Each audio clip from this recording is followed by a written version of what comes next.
Welcome to Cyber Ahead with AI, the podcast where we explore how AI is transforming cybersecurity from strategy to execution and what's really working for today's leaders. I'm your host, Parth Shah. Each episode, I sit down with founders, CISOs, and innovators who are pushing the boundaries of security and technology. Today, I'm joined by Brad Nelson, CEO of FRCS Tech and a consistent educator for Montana's business community.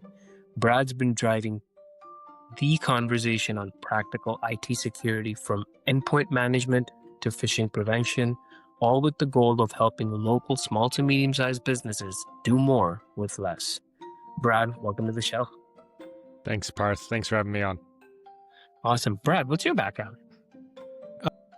I started as just a computer technician at a computer repair shop, and then worked my way up and eventually was managing data centers for AWS. And now I have my own MSP where we help businesses with their technology problems. Awesome. MSP is Managed Service Provider. So tell us a little bit about your business. Yeah, we're basically an outsourced IT department for businesses, and we handle everything from the low-level everyday problems you might find with your computer and IT stuff, all the way up to high-level strategy and planning, almost like having a help desk technician and a CTO and everything in between. And then we also have, we do cybersecurity stuff, everything from the defensive side to the offensive side we do for our clients as well. And we're proudly based in the USA, 100%. That's amazing. So tell me about, I guess, some of the services that you offer. So there's like the basic IT pieces you mentioned. There's obviously the cybersecurity aspect of defense, offense. So what does that look like for your customers? Yeah, so like I mentioned, we help with everyday IT problems from, if an employee can't print or their computer's running slow. And then as far as the cybersecurity,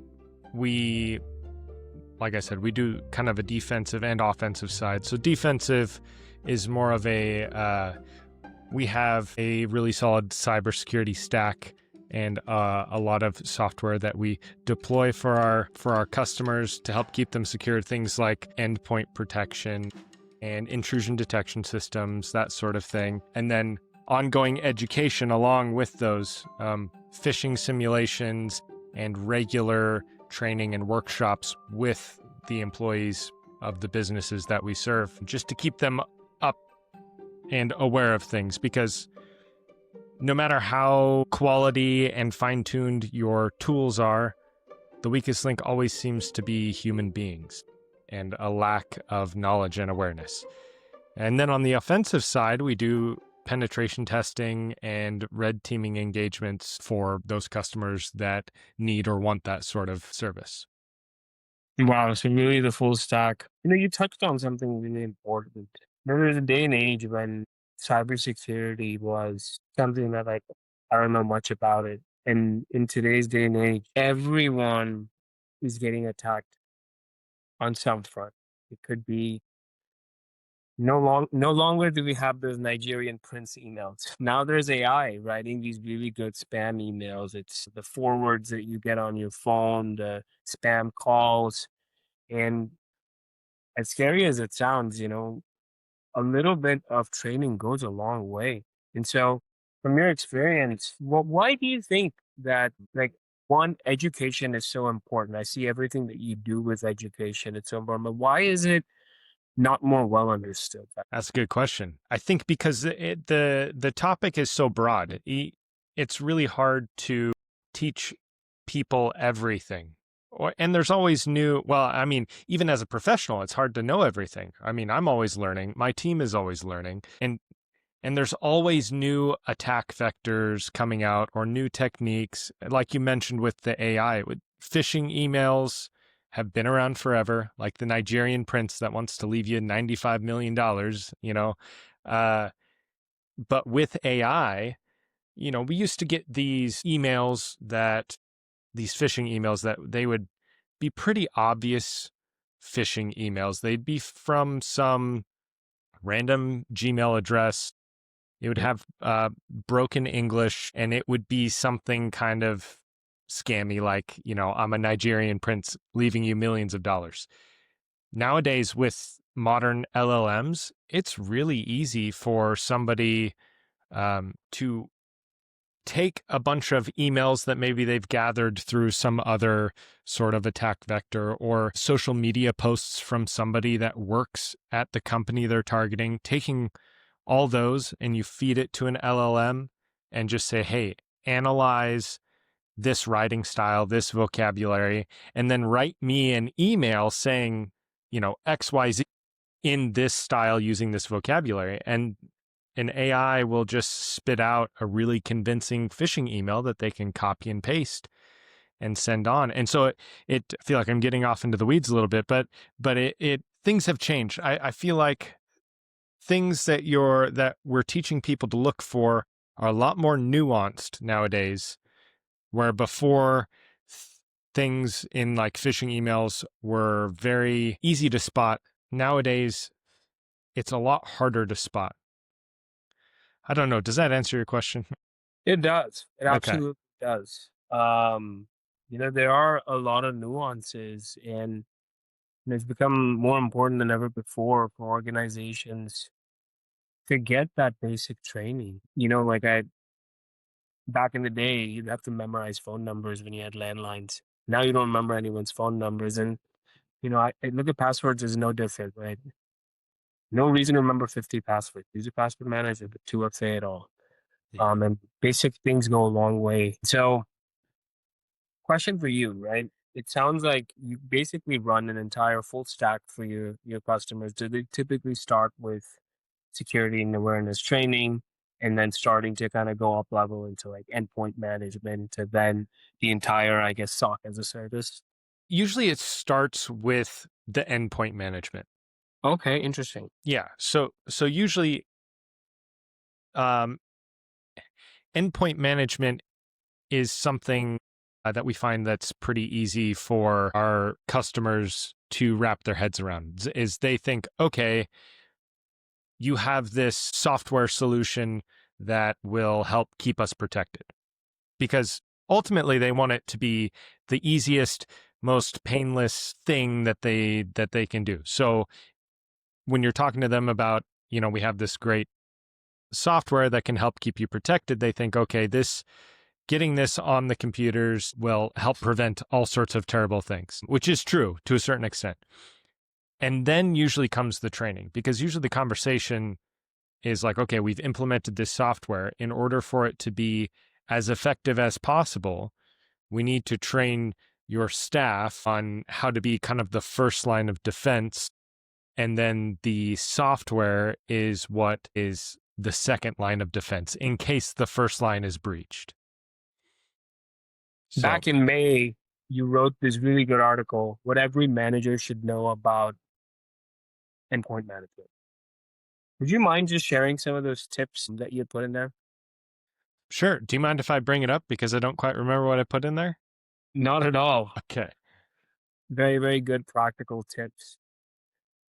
Again, I guess while you pull that up, right? Like, what are endpoints in a lot of these, organizations that you work with? I know our endpoints span a lot, but just for the listeners.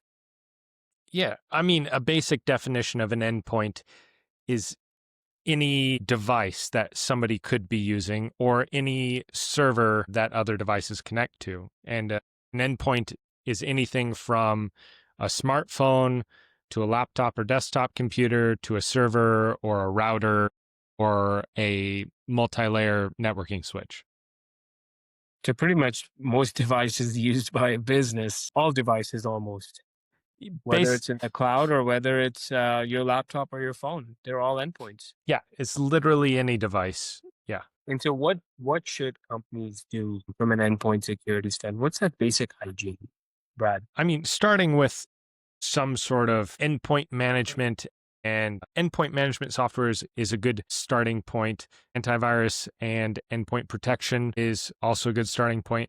But again, like going back to having super solid policies in place about how your employees can use their devices and super solid policies on how to secure those devices.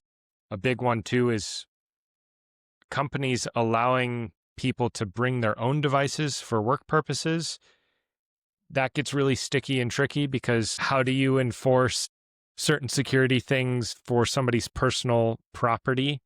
And there's conflict there. And what happens if there is a breach on somebody's device that doesn't belong to the company? Like, where is that? Hmm. Where's the jurisdiction? What is the company allowed to do with that person's device and stuff? So yeah, software is good. Policies are also super important. Thanks for sharing those tips. Endpoint security is something a lot of companies don't realize that, whether it's IoT, whether it's things you're spinning up in the cloud and now using AI to vibe code, ultimately there's endpoints behind the scenes there. And um, every endpoint is a door into your business. And having the security camera installed is important. Otherwise, you have no idea who's breaking in. Hmm. Hmm. The security camera is also an endpoint, an actual security camera. That's a good one. That's true. It is an endpoint. So, you're posting so much on LinkedIn, YouTube, you're rolling out blog content, and it's a lot of serious commitment to, this education first marketing that you do. And so how are you able to essentially work with the local businesses and, start to drive that education, the basic education, the fundamentals of what people need to know for just basic hygiene? Yeah. Um, I mean, that's one of the reasons we create a lot of the social media content is because then we can just share it with our customers. But we do live trainings and stuff as well. Like for example, we've got one coming up with one of our bigger clients where they just have all of their training for all their employees once a year and we come and we do a big cybersecurity type training, just the general hygiene, like you were saying. What's a strong password look like?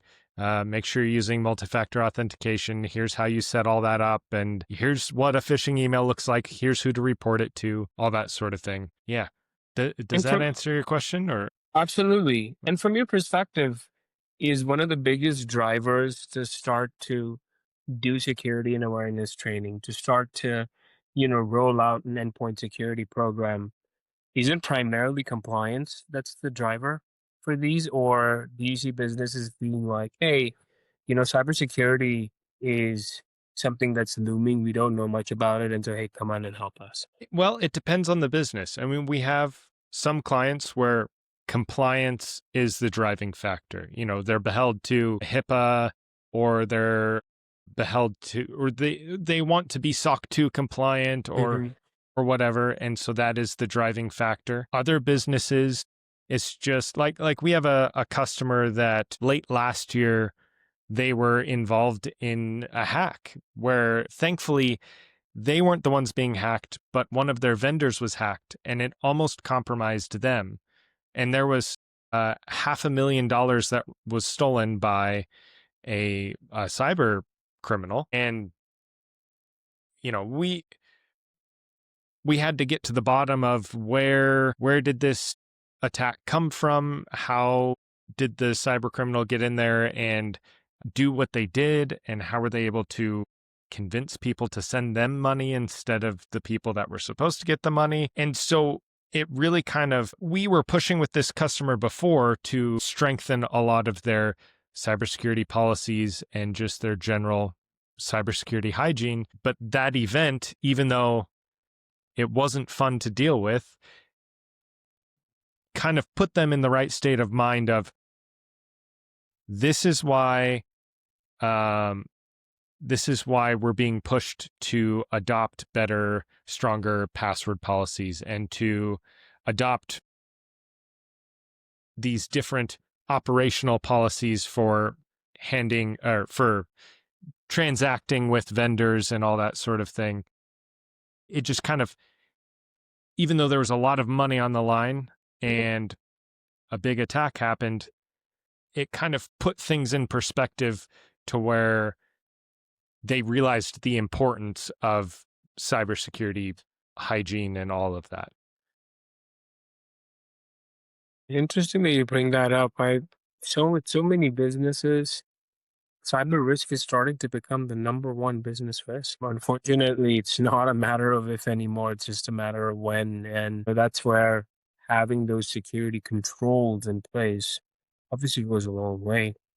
So, any fun stories you want to share? Any customer wins that you want to share about from your journey? Customer wins as far as cybersecurity, or? Up to you, yeah. Like something that made an impact to a company, and it seemed it was a shining moment for you and your team. Sure. Well, I mean, something that isn't necessarily on the security side of things, but on the more just general IT stuff. Recently, we completely rebuilt a network at a hotel that's one of our customers. And they went from some really, really aging infrastructure where they were getting complaints all the time from their hotel guests about how the Wi Fi was slow, and they were having problems where they were having connectivity issues with their office computers too. And we came in and rebuilt everything for them, and they've been super happy with how smoothly things are going now, and how strong their network is now, and how all the guests that regularly stay at the hotel come up and have been complimenting them on how much better the internet is.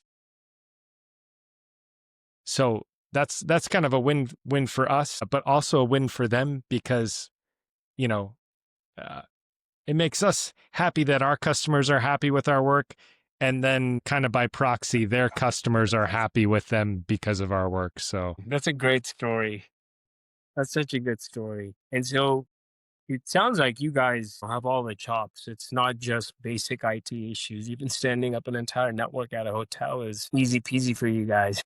yeah. I mean, I like to hire people that know what they're talking about.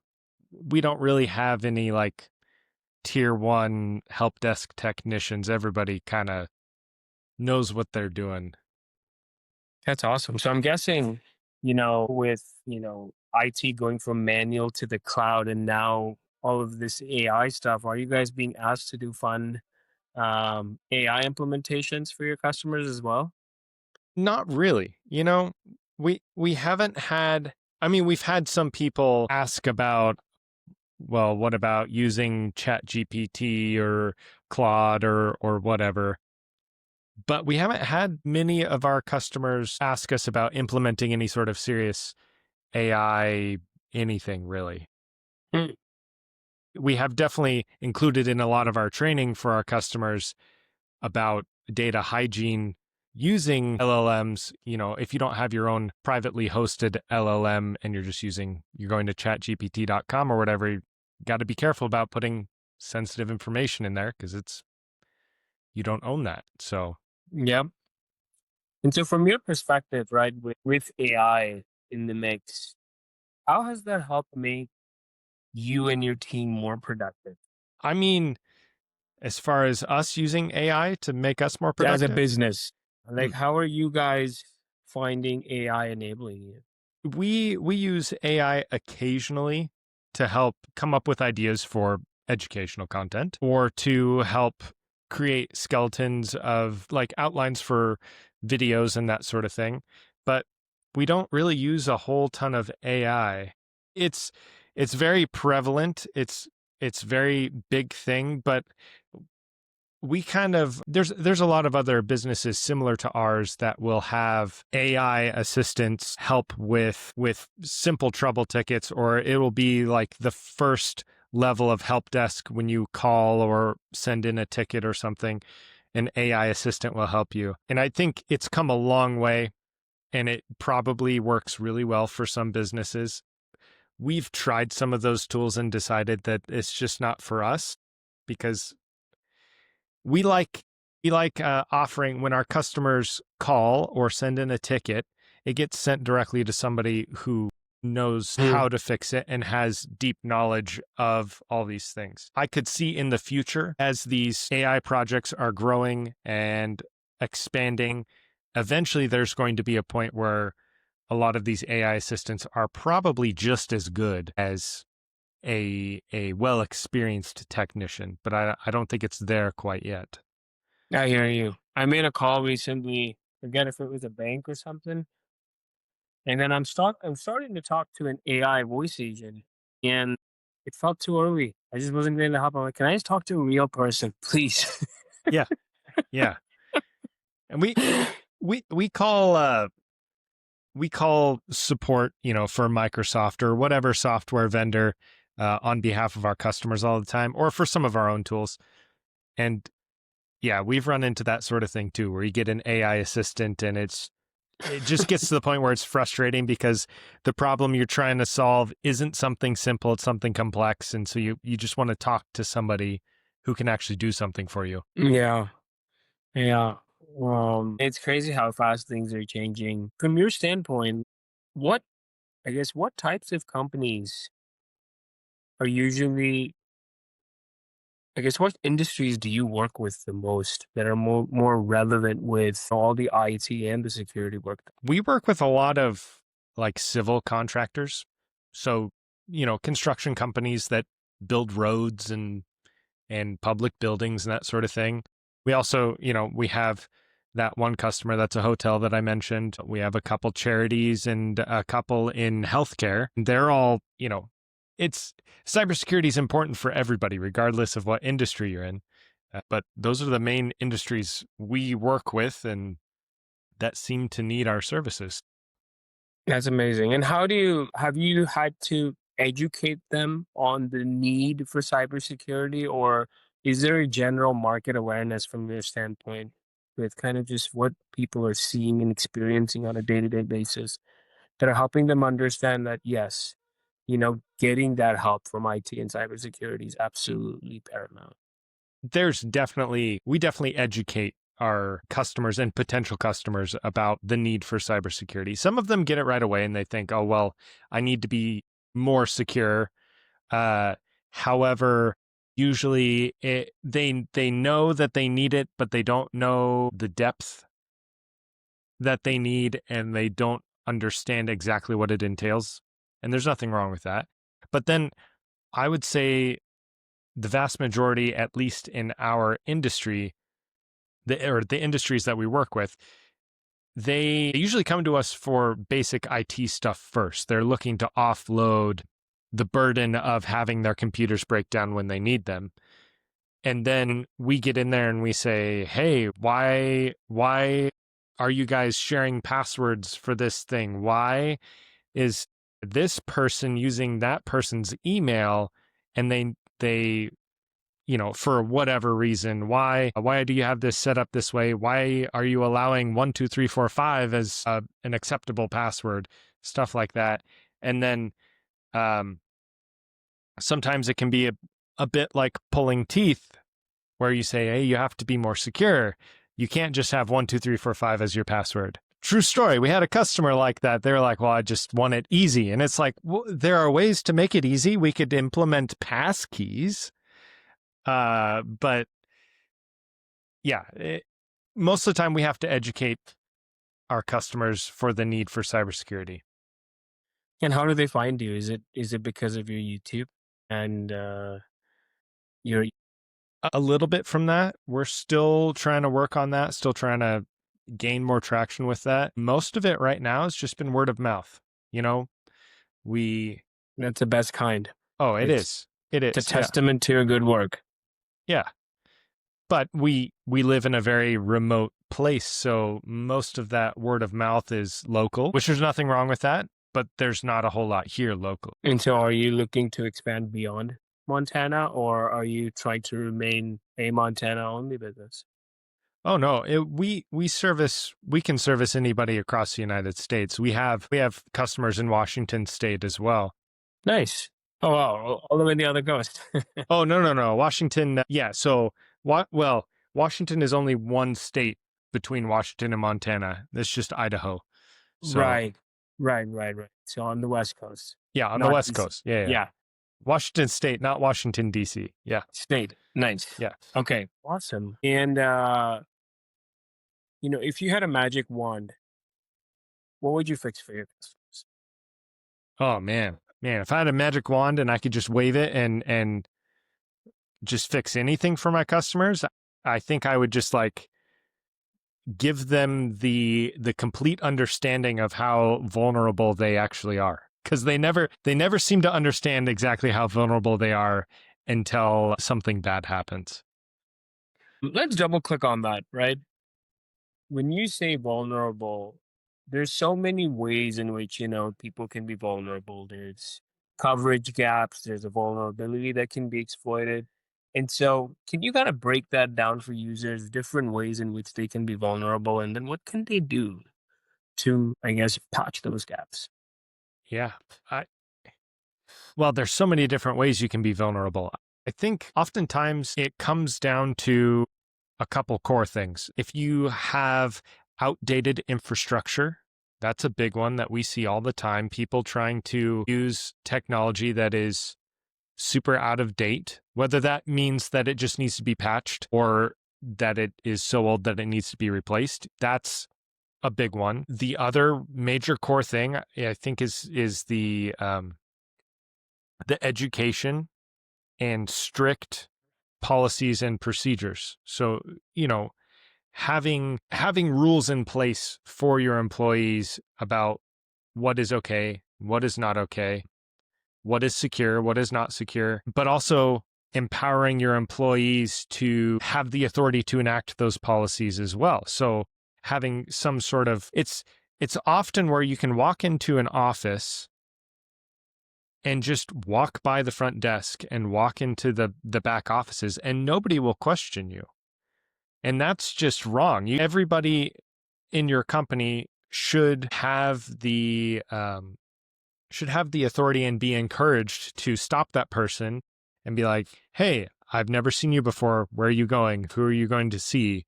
And then verify their identity. And then same with having policies around communication and with like telephone and email as well.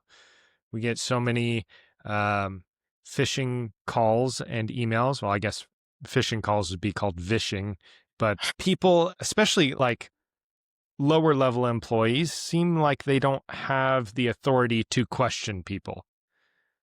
But that whole, for most businesses, I think like a trust but verify sort of approach is good, where maybe you trust what this person is saying, but you're going to go verify it with your superior or with whatever schedule you have or whatever to make sure that they are who they say they are. Or like in the example of earlier, I was talking about our customer that had the hack where there's $500,000 on the line. It could have been stopped if one person would have made one phone call, because basically the attacker inserted themselves into an email chain and said, "Hey, for this payment, please change the bank details to this other bank thing." And the person just said, "Okay," and changed it and sent the money. Instead, if there was a proper policy in place and that person felt empowered and had the knowledge of, what this should look like, they should have just called and say, "Hey, just verifying that you want this payment to go to this bank number instead." If they would have made that call, they would have been like, "Hey, we didn't say that." And this whole thing could have been avoided. But yeah, I feel like I'm getting off into the weeds again. I don't even No, remember where we not at all. started. I think you're not going into the weeds at all. You're going, for me, I think it's the right level of detail, because the truth is, I think you said it very well. You know, I love the way you juxtaposed it to like entering a building. Right? You want to verify that that person is indeed who they are. And if you had no checks, no policies, if no one standing down there doing a check-in, no one ensuring that, the doors of your office are locked and they can just walk right in. Physical security and digital security, while they're different, they're also very much the same. Very much so. I like the way that you juxtaposed it to that, because vulnerabilities are just that. Where are we ensuring that we're doing a trust but verify in the right places and in the right scenarios, also doing zero trust, always making sure that we verify this, because the consequences can be bad. And I love the example that you gave of that hacker. Like, sometimes they insert themselves But you have that gut feeling sometimes where you're like, something just seems off about this. Let me call that person because that person could very well be impersonated. Hmm. Then reaching out and verifying is so simple that it can nip something in the bud. Otherwise, it can hurt a business. Yeah. Well, but I think even beyond having that gut feeling, in my opinion, that sort of thing should be written in a policy. And the employees should be trained on that policy and they should sign off on it. And so there shouldn't be any question of, well, this feels fine, so I'm just going to do it. No, Mm-hmm. it's you follow the policy, and if you get pushback on the other side of the phone, hey, I'm calling to verify this. Yeah, why do you need to verify it? You just say, oh, well, that's just our policy. I need to verify it before we can proceed with the payment. You Yeah. know, nobody's going to fight you on that. No, no, I couldn't agree more. It's interesting. Like in some companies, they're even talking about having a safe word with the CFO so that if someone impersonates their voice and calls you to do something, you can be like, hey, what's the safe word? And if the AI doesn't know it, then boom. And so I couldn't agree with you more. Like having those right policies and procedures in place is very important. And the truth is, policies and procedures are what make up, getting compliant. Be it SOC 2, be it HIPAA, that's the foundation. The policy is the what, the procedure is the how. Mhm. And if there's a standard operating procedure, well, that's where the term comes from. Well, that you avoid a lot of bad things. So thanks for sharing those insights. I think there's a lot of basic things people can do. And sometimes that's all it takes. It's the 80-20 rule. You do a little bit, the 20% of the work, and it's going to get you that 80% benefit. As long as you're doing the correct 20%. And that's where the education comes in, right? Yeah. Awesome. Well, this has been a very, very, very fun episode. For anyone, if they want to come follow you, Brad, YouTube, or your company, what would you recommend? Where can they start? I mean, you can come to our website at frcstech.com. You can find us on YouTube by just searching FRCS Tech, or you can find me on LinkedIn and X by just searching Brad Nelson, or probably FRCS Tech as well. Awesome. Well, Brad, thank you so much for joining us today. And to the listeners, thank you for tuning into another episode of Cyber Ahead with AI.